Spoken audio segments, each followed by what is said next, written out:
Hey guys, it's Omega Dan here. Today we are checking out Samsung's mid-range flagship, the A54. Is this a good phone to upgrade to without spending the big bucks on the S-Line series? Let's find out.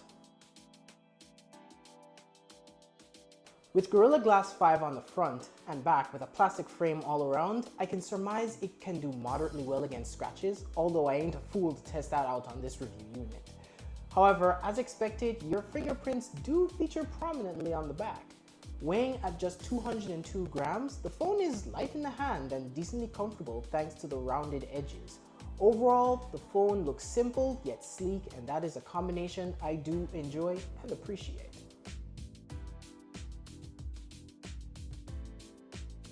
The display is a 6.4-inch Super AMOLED 120Hz 1080p display. Wow, what a mouthful. Even at 1080p, Samsung has still managed to make a gorgeous display with great color reproduction. Watching videos on YouTube and Netflix is once again a pretty good experience. Damn, those Gundams look good. With 120Hz, scrolling through web pages and your photo gallery even is fast and fluid. With 1000 nits of max brightness, viewing in direct sunlight is good and shouldn't provide much issues.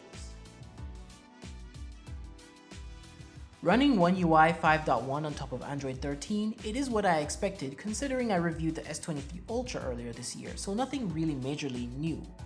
The settings are nicely organized and categorized to find exactly what I'm looking for. I was mainly impressed, however, by the new security features, especially some old ones. Both the biometric authentication methods for fingerprint and face unlock were fast and mostly accurate, as long as your finger is dry and the front-facing camera is leveled with your face and there is proper lighting. There is also the Find My Mobile feature, which is great for finding your phone in case it is lost or if you forgot your unlock method. Along with that is the offline finding, which can be used in case I need to find the phone while it is not connected to the internet. As always, I appreciate the option of changing the permissions in apps on my phone so that my sensitive data such as location, contact, and photos are safe. Device protection also gives you additional defenses against malware, spyware, and viruses in your apps, which does help put my mind at ease regarding security. I do have a fear of giving my phone to a shop for repair and worry if any untrustworthy employee will steal any personal information.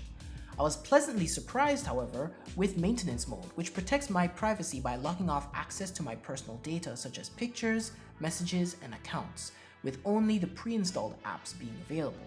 Overall, these security features, plus a few others, put my mind at definite ease. The A54 I have here has 128GB of storage and 6GB of RAM. It is powered by the 5nm Exynos 1380 and the Mali G68 MP5 GPU. I've never been a major fan of the Exynos chips in the past, but through my use of this, I have been thoroughly impressed by its performance. Through normal use, the phone operated smoothly and quickly with no moments of lagging or freezing. For those of you interested in the benchmarks, however, here are the results using Geekbench 5. Playing graphically intensive games like Diablo Immortal and The Legend of Neverland, I did notice a few instances of lagging that thankfully didn't ruin the overall gameplay experience. Other games such as Octopath Traveler played quite well and with no issues, other than needing a constant internet connection, which is really annoying. There is a dual speaker setup for the A54. There is a respectable level of loudness at max volume with very minimal distortion. Mid-range and treble are adequate, and I'm able to hear vocals and differentiate between the different instruments in some songs, and bass is also decent without being too overpowered. Overall, it is a decent speaker setup for a mid-range, and I'm satisfied. Now listen to these tunes and let me know in the comments below if you think it sounds good to you too. She satisfied me, gave me what I want, just what we need, never too far away. Loving for another day, but she asked for something more. I won't let you go. I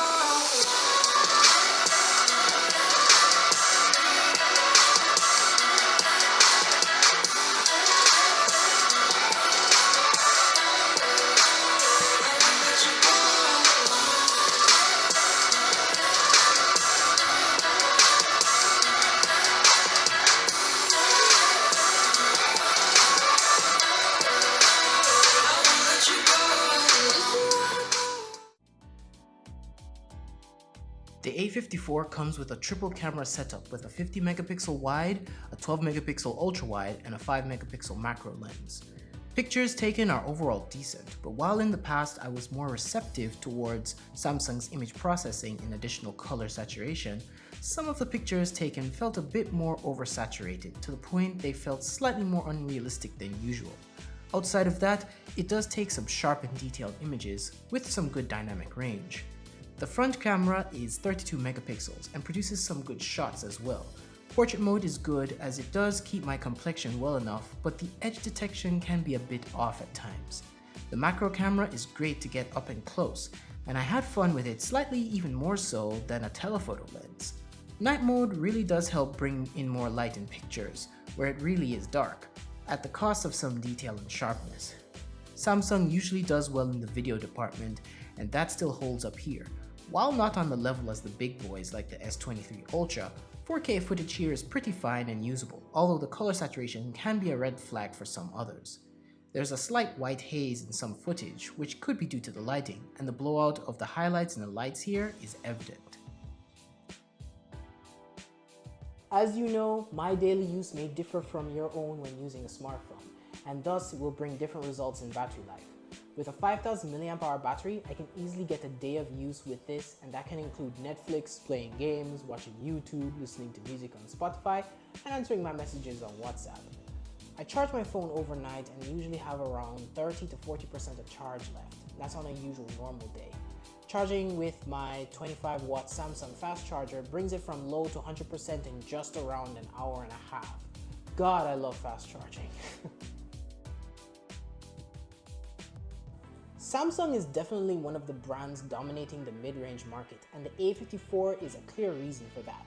To spend just this amount of money for a phone that is basically around 80 or so % of what a top-end flagship can do, it's enticing to save money and get something that is worth being your daily driver.